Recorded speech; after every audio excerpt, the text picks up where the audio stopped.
Hello and welcome to a very odd and kind of impromptu edition of Dyson Dudes. The Dudes review Praga, Caput, Regni. I probably butchered that name, but I don't really speak any language besides being English and bad English. So forgive me. From now on, I'll just be calling it Praga. Wanted to get this game out there for you guys for some unforeseen circumstances. My copy of the game is currently not in my possession, but it is safe. But I want to be able to get this video out tonight and didn't want to wait. So we're going to do what we can. We're going to try something new. I'm actually going to be producing this episode for the first time ever and doing my best to not just make it absolutely terrible. So what we're going to do here is I'm going to be showing you, I'm going to be talking about the game. I don't have anything on the table tonight, so I'm just going to be showing you some various pictures and talking about the game itself. And then at the very end, I will give you my rundown, as I typically do, on the various things on how I rate the board games that I play.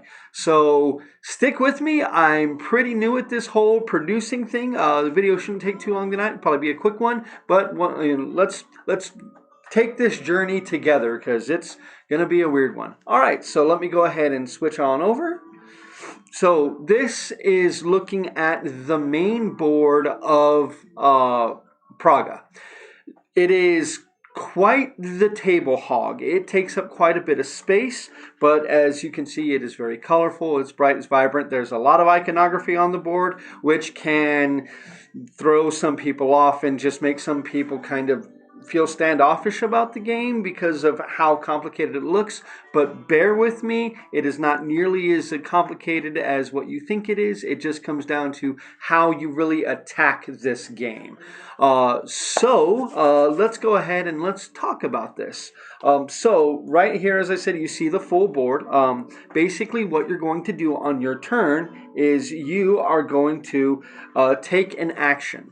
The way that you take an action is you're going to remove one of these tiles from the wheel. Now, depending on where you purchase this tile from, as you can see on here, is the green part, the red part, the blue part. If you buy in the blue, if you pick a task or an action that's in the blue part, you're going to get a bonus for that. You're going to gain victory points for taking that one. If you're taking the green part, there's no benefit or cost to it. If you're taking the red part, there is going to be a cost to taking that action in coins. Okay, so the actions that you do, I'm going to go ahead and skip over and show you that here in just a minute, but there's basically a few actions that you're going to do. Interestingly, though, on this little rondelle that actually does move, I wish I could show you that I'd be spinning it around like crazy, but on the rondelle itself, when you choose an action, you're going to be able to choose one of the two actions. Each one of those tiles has two actions on it. So you're going to be able to choose between those two. This gold side is like the basic side. The silver side on the back side has them more kind of randomized. So the tiles aren't the same. So there's never the same two actions on two different tiles. It's always different. So you're going to choose an action, and then you're going to take that action. Now, the various actions that you can take in this game, let me go ahead and bring it up real quick. The various actions that you can take in this game are on this little area here. Not only is this like your little action selection board, but this is also where you're going to be placing some tiles. Sorry, that's the wrong one. I actually need the action board. Sorry about that. We'll come back to the player board in just a minute. But this is the action board. You're going to have the six various actions. As you see at the very top, that action is going to be to build a building. The action to the right of that is increasing your mines or taking stone. The one to the left of the top one, we'll just go around. Now, then it would be taking the bridge action, which would be moving around on the bridges. God, I hate not having the stuff with me, but okay, we're gonna roll with it. The very bottom action is going to be the upgrade action, and that's going to allow you to actually upgrade the various abilities on this little action board to make them better. Then you have building walls next to that, and the last one is is the mine space for gold. So you're going to be either taking as much gold as you can from your board or increasing your mines.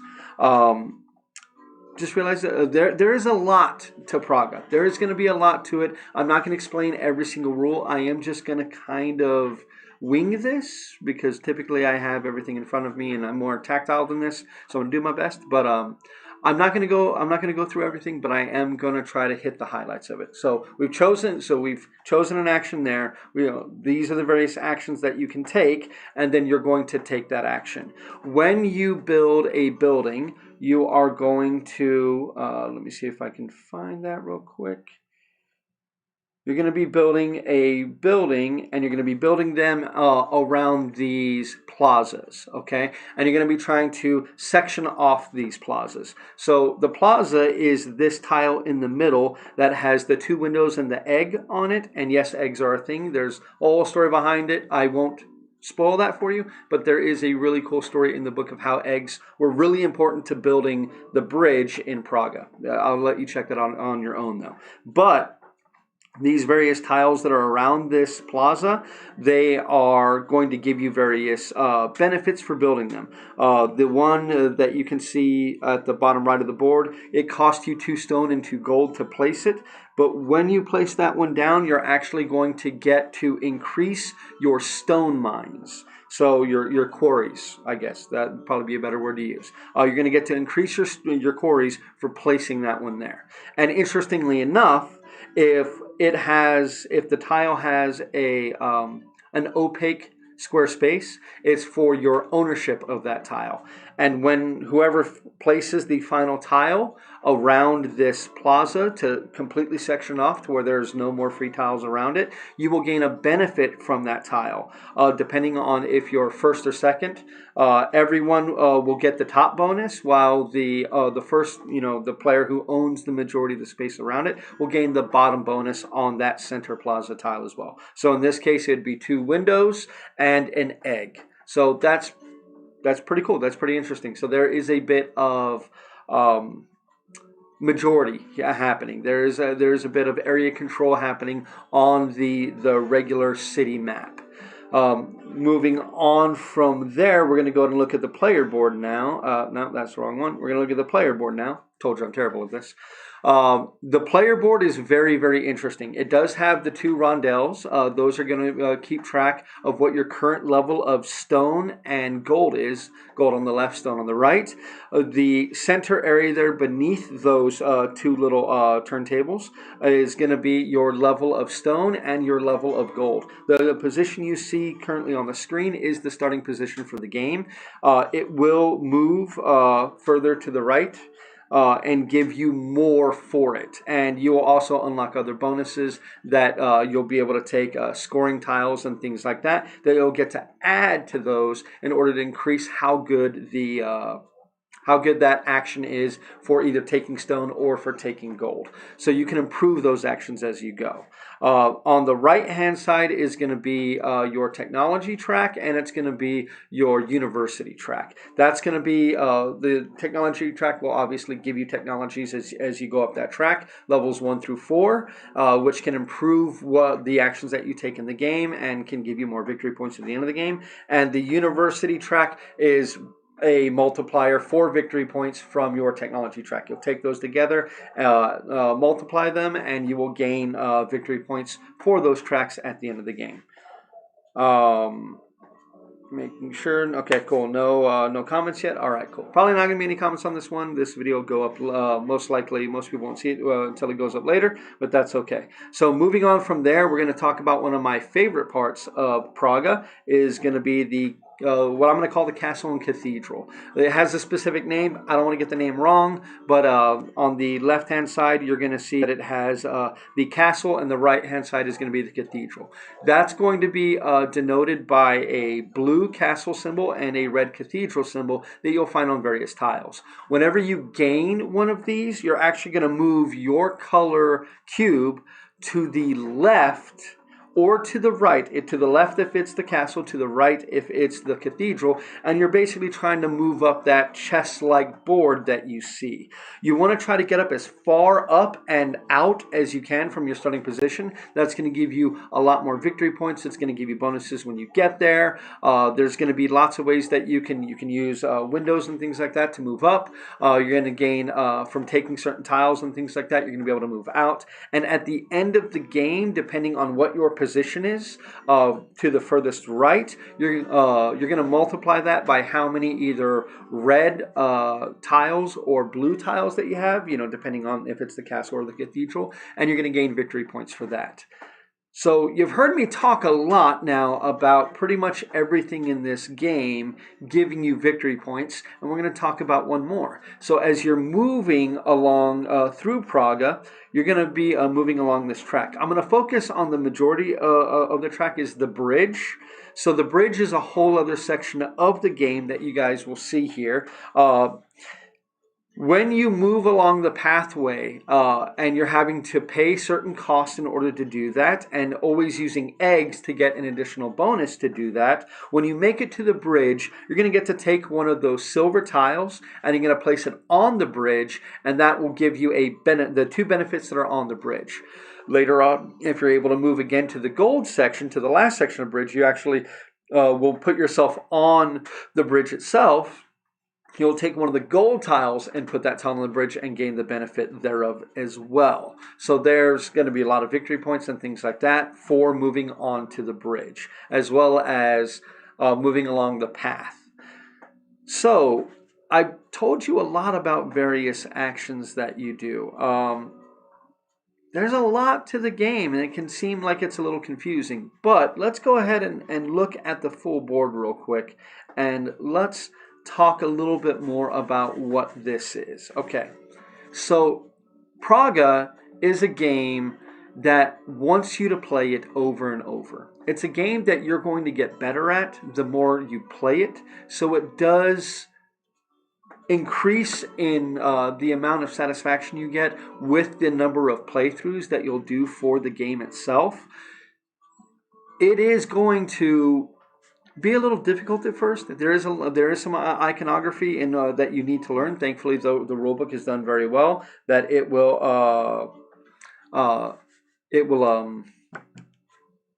take a little bit of getting used to, but the rulebook will help you kind of sort through that very quickly. And this is one of those games, my first couple of playthroughs, I had the rulebook like right next to me. But after a while, I didn't need it anymore because I just remembered what the iconography is. And so that makes it very language independent, which is very, very nice. Especially like where I live, there's some people who don't read English as well on certain cards. So a game like this that you don't have to know a particular language in order to play, it's very, very nice.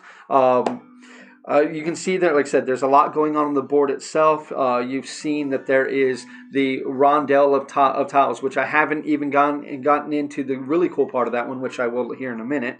But you got actions that you're going to be taking there. You can be moving out throughout the cathedral and the castle. You can be moving along the pathway, which you can actually see the start of the pathway. Those first purple, blue, green, and red little tiles or little marks. That's where you start on the map, and you'll move through Praga.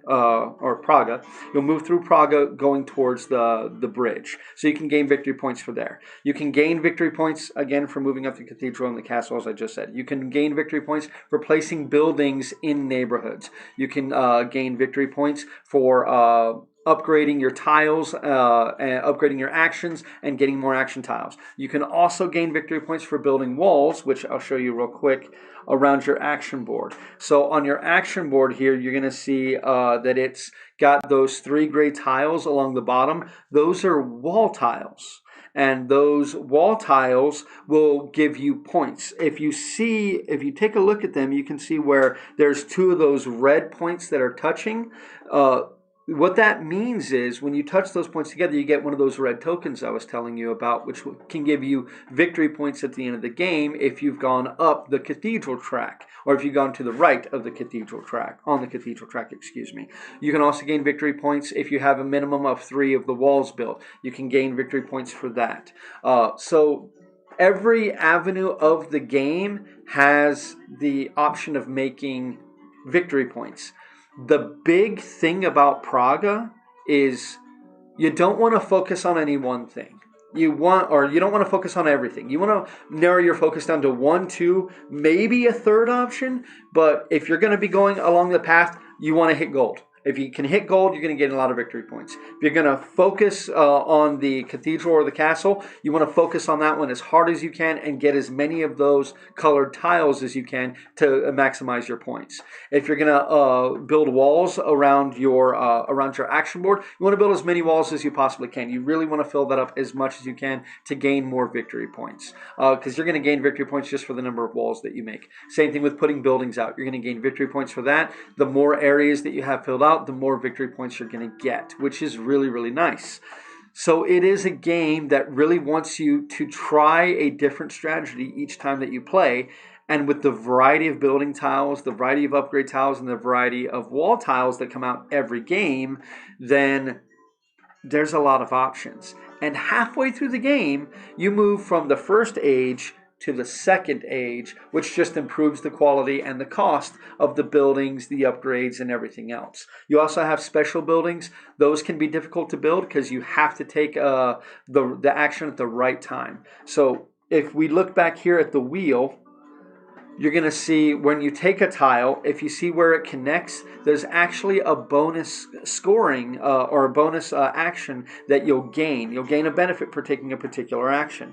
So, for instance, if we take that one, the furthest one down, if we take that action, then we would also get to build a special building if we want. And if we don't build a special building, we're going to gain victory points. Very nice. So you can't just build one of the special buildings willy-nilly. You have to take the right action. A lot of this game is doing things at the right time, taking that action when it's most beneficial. The other cool thing about this little rondelle that you're taking actions is as it's spinning, it's also denoting when a round ends. There's 3 main turns of the game. Depending on how many players you play at, there's a number of turns. If you play in a 2-player game, there's fewer turns than there is in a 3 or 4-player game. Excuse me. In a 2 or 3-player game, there's fewer turns than a 4-player game. And in a 2-player game, it's not the end of a particular round that the age ends. It's like right halfway through a round, halfway through the second round. The second age will begin. You'll finish that round, have one more round to play, and then the game is over. So typically, you're looking between like 3 and 4 rounds of play, which can also compound a lot of people's AP or analysis paralysis to really think of like, oh God, I got to make the best actions possible. I got to make the best actions possible. And we'll talk about that at the end. But let's just say there are a lot of options that you have within Praga. Really, it's kind of like it's a point salad game, but it's one of those point salad games where you really need to focus to have the best possible time to make the most points. But that also really gets into replay because maybe you want to play the game differently one time. Maybe one time you want to focus on buildings, another time you're going to focus on walls, the next time you're going to focus on going through the bridge, and any combination thereof. So there is a lot of replayability with this game. I would probably put the complexity of its puzzle up there with something like Terra Mystica, where the game really benefits from you playing more and more, and the more you play the game, the more you can see the very subtle tactical decisions that everything offers. That may turn some people off, but it will definitely turn some people on that like that kind of game. I think that's going to be it for my explanation. I know that explanation is kind of weird, but this is not a how to play video. I'm just trying to give you an idea of what the game is like. This is basically like a board game of the week type review that I write on Game Vault, in the Vault that I write on there. It's kind of like one of those just in video form, so don't want to get too long-winded with things. But I do want to go ahead and go into talking about the rest of everything else that you can find within the game, or my thoughts on the game, I should say. So let's go ahead and get back to the full board. So first we're going to talk about components and the art style of the game. Okay, so first off, art style is pretty bland. There's not a whole lot going on to it. The graphic design is very good. Everything is very readable. It's very understandable once you know what you're looking at. But the art style doesn't really thrill me. When it comes to components, uh, the game has these fantastic three-dimensional components, which are great.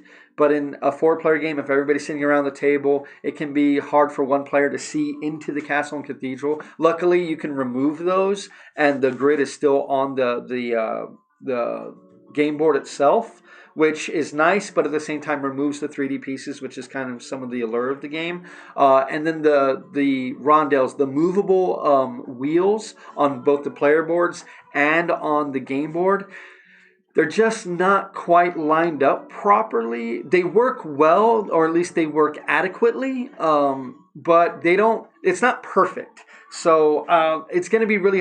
That's one of the things I really wanted to focus on with the video is I wanted to show you how I really can't with just pictures, but like. When you're moving the big wheel, it's supposed to drop into this spot that doesn't let it turn anymore, to let you know the turn is over or the round is over, and it's to go on to the next round. But it doesn't quite line up properly, so it almost looks like you have to turn it almost completely to the next turn before it drops in, when it feels like that's not quite right, like it should have been moved a little bit. And then same thing with the player boards. The two wheels that you have in the center of the player board, they just don't quite line up as well as I would like. They're not really all that good. But I mean, they're really cool. I mean, they get the point across. They definitely add some gravitas to the game. It's a nice player element, or a nice component element to the game. But if a little bit more engineering went into it, they could have matched those up better to where it worked perfectly. And it is possible, because other games have done similar things to this and haven't had the same problems, but this one definitely has that problem. So while the components themselves for in that regard are good, they do get a knock because of those little issues. Other than that, the cardboard is nice and thick. Doesn't feel like nothing feels really cheap or fiddly. Of course, it has wooden components, and you all know how I love wood in my hands. Other than that, I mean, the bridge is nice. They do suggest that you glue the 3D pieces together so that way they don't fall apart and you don't have to rebuild them. And the box is thankfully big enough that you can put them, like, not the backs. The backs you have to leave off, but you can put the pieces. You can put the full created things in there. And there are other pieces that you can lay inside to change up what the scoring stuff is in there too. To give even more replayability to the game. So a lot of thought went into the components.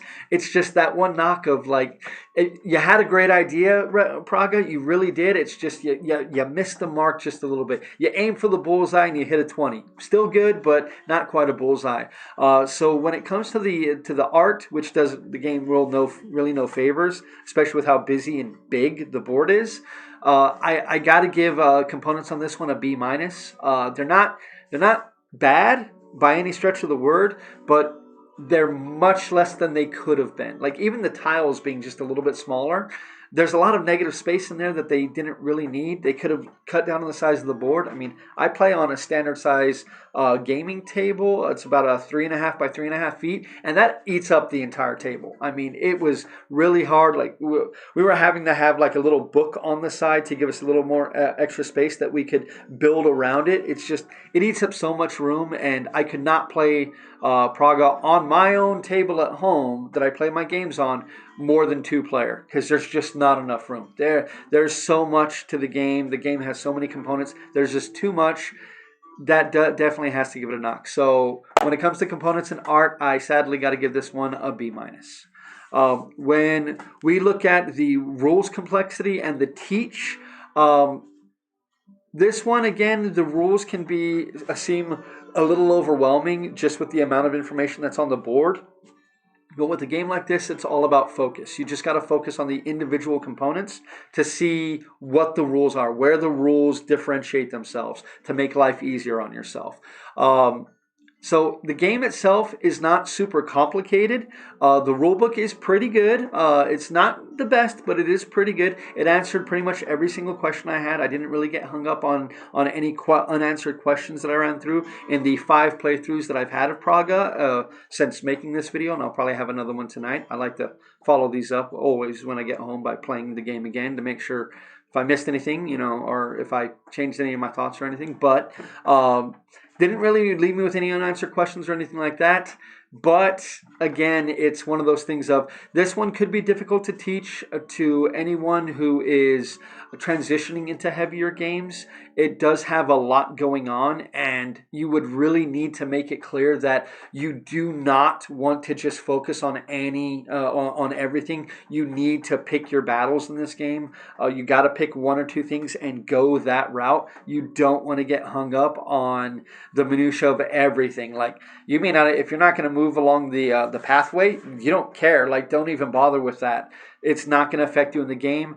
A couple of games that I've won, I've completely ignored either walls, or I completely ignored buildings, or I completely ignored going on the path, or I completely ignored the cathedral. I mean, you're not going to be able to do everything in this game. You really, really got to focus. So teaching the game can be a little tough.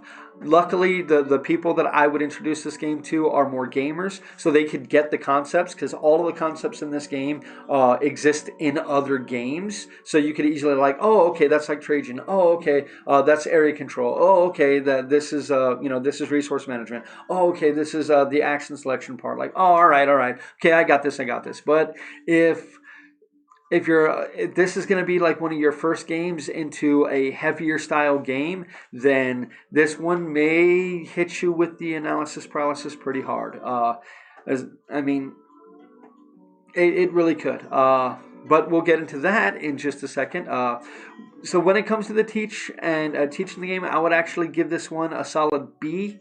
It's not the best, not the worst, but it's really good. I mean, like, the rules themselves are simple once you get to it, and since the graphic design is very good in the game, it does make it very clear once you play that you don't need the rule book just sitting next to you after a few plays. You can pretty much remember everything that's in the game, and you can play it pretty easily. Last, we always talk about fun factor and replayability. So I go fun factor because, of course, fun is very subjective to each person, but we focus on the people who are here today's what fun they had with the game. And since it's just me, you're going to have to subside on or subsist with my opinion on it. So first off, replayability. As I've said several times, this is a game that really benefits from replayability, and oh boy does it. This is a heavy Euro game with very little player interaction, which in this case I think is a good thing, because if there was a lot of player interaction with this one, it'd just be too much. It would bog the game down. But the puzzle in this game is fantastic. I will play this game is definitely going to be a game that I'm going to want to play a lot. I want to play it over and over and over again, and trying different combinations of various strategies. Seeing what buildings come out really dictates what I do. Seeing how the actions come out dictate what I do. There is a feeling of kind of having to roll with the punches and then stick with the plan that you made, as opposed to if you abandon a plan halfway through, you're probably not going to do too well. But you've really got to be able to formulate a plan during play and then see that plan to its logical conclusion, which I really like in a game, which really makes me want to come back to a game and play it again and again and again, because it's giving me those options every time I play it, as opposed to just, hey, here's the 3 ways to win, go. Which one are you going to do this time? After a while, you get tired of doing one of those 3 ways. With this one, it's really, really dictated by the actions, the way the actions come out, what buildings they're going to be, what upgrades they're going to be, what walls they're going to be. You've really got to make your choice in the first couple of turns of around the table of what your final choices are going to be, and then go with that. Fun factor. First game of this took a little while because I hadn't watched any videos on how to play. I hadn't done anything. It was literally just sitting down, setting up the game from the rulebook, playing the game as I read the rulebook. So the first game took a long time, but I didn't feel it. It felt like 10 minutes had passed, and the game was over, and we were looking at each other going like, okay, you want to set it back up and play it again? And while we didn't, we set it up to play it the next day because it was like 2 o'clock in the morning at that point. But the next day we played it again, and it just improved my opinion on how the game plays. The designer of this game previously did. The designer of this game previously did Underwater Cities, and Underwater Cities is a fantastic game, but the components are pretty bad. The board doesn't look like all that appetizing to most people, but it's a solid game. With Praga, the game itself really catches the eye. It really shows you the various things that you can do in the game. It makes you want to play the game. It really grabs a hold of you, shakes you, and really gets in your face about playing the game, getting into it, picking your strategy and moving forward. I really, really like that about the game. This is the kind of game that I have a lot of fun with. I love to take my, mushy, smooth brain and beat it up against somebody else's wrinkled brain and see just how badly I do with the game. Sometimes I do well, so that always surprises me. But I really like a game like that. That there's not a whole lot of randomness in this game. Not really, hardly anything at all besides the initial placement, and I liked that. Sometimes I don't want to play with a game that has any kind of randomness. Take Zombicide. It's a game I love because of its randomness. I have no idea what's going to happen in the game. So I love playing that because of how random it is.